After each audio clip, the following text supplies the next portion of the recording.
Selamat pagi pemirsa, kembali lagi dengan saya Wila Novita Sari yang akan menemani Anda selama 5 menit ke depan. Saya akan menyajikan berita terupdate dan teraktual seputar mata kuliah teknik reportase investigasi berita. Inilah breaking news selengkapnya.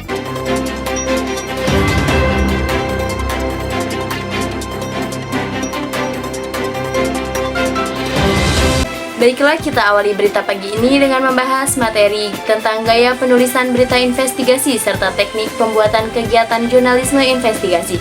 Yang pertama ada pengertian berita investigasi. Menurut Satrio Arismunandar bahwa secara sederhana peliputan investigatif adalah praktik jurnalisme yang menggunakan metode investigasi dalam mencari informasi. Karakter dari berita investigatif adalah: 1. Merupakan produk kerja asli jurnalis yang bersangkutan, bukan hasil investigasi dari sebuah instansi pemerintah atau non-pemerintah. 2. Mengandung informasi yang tidak akan terungkap tanpa usaha si jurnalis. Dan 3. Berkaitan dengan kepentingan publik.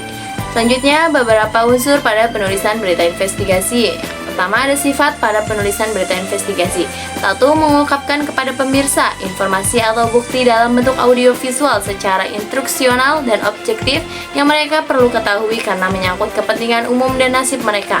Yang kedua, liputan informasi penyelidikan tidak hanya mengungkapkan hal-hal yang secara operasional tidak sukses, tetapi dapat juga sampai pada konsep yang keliru. Yang ketiga, liputan penyelidikan berisiko tinggi karena bisa menimbulkan kontroversi dan kontradiksi hingga konflik sengit yang meresahkan publik. Yang keempat, proses melaksanakan liputan harus memikirkan dampak-dampak yang ditimbulkannya terhadap subjek laporan, format gambar, dan informasi audio yang akan disiarkan melalui televisi. Dan yang kelima, harus ada idealisme baik di dalam diri reporter maupun di sektor-sektor lain pada stasiun penyiaran televisi yang bersangkutan untuk menyajikan kejujuran fakta.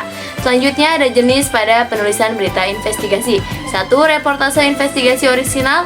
2. Reportase investigasi interpretasi. 3. Reportase mengenai investigasi. Selanjutnya, tujuan pada penulisan berita investigasi. Tujuan kegiatan jurnalisme investigasi adalah memberitahu kepada masyarakat adanya pihak-pihak yang telah berbohong dan menutup-nutupi kebenaran. Masyarakat diharapkan menjadi waspada terhadap pelanggaran yang dilakukan berbagai pihak setelah mendapatkan bukti-bukti yang dilaporkan. Struktur pada penulisan berita investigasi. Penulisan investigasi masih menggunakan format pemberitaan yang mendasar yang sering digunakan jurnalis, yang mana urutannya sebagai berikut: pendahuluan atau leads, isi atau middles, dan kesimpulan atau ending. Lead adalah awal meliputi beberapa paragraf pertama dari sebuah pengisahan investigasi.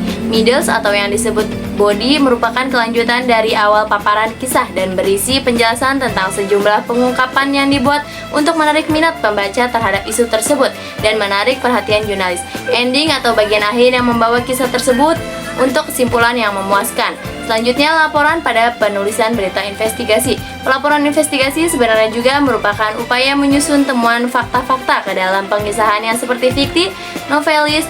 Wartawan investigatif menceritakan sebuah kebenaran yang ditemukannya. Kisah investigatif mesti disampaikan seakan-akan tengah berbicara dengan pembaca, bukan mengulahi publik.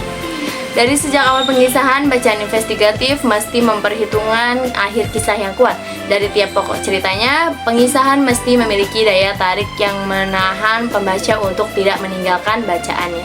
Pengertian jurnalisme investigasi. Jenis jurnalisme yang melibatkan pengumpulan, penulisan, penyuntingan, dan penerbitan berita yang bersifat investigatif atau proses investigasi panjang untuk mengungkapkan kebenaran di balik suatu isu tertentu.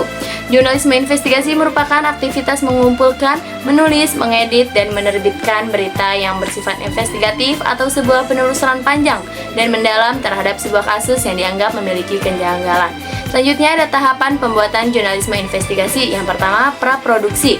Garis besar perencanaan dalam sebuah proyek investigasi yaitu: 1. Membentuk tim. 2. Melakukan riset, observasi awal atau survei. Yang ketiga, menentukan angel dan fokus merumuskan hipotesis. Yang keempat, merancang strategi eksekusi. Yang kelima, menyiapkan skenario pasca sampai publikasi. Selanjutnya ada produksi. Tanya jawab dalam wawancara yang umum dilakukan biasanya tertuju kepada jawaban-jawaban yang bersifat langsung, memuat apa yang ditanyakan, dan terkait dengan motivasi memuaskan kebutuhan sensasi halayak umum.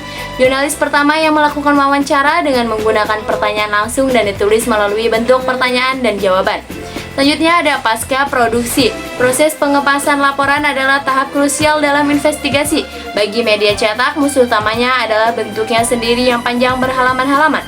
Berikut ini hal-hal yang biasanya diperhatikan pembaca saat sedang bimbang memutuskan apakah akan membaca sebuah laporan panjang atau tidak.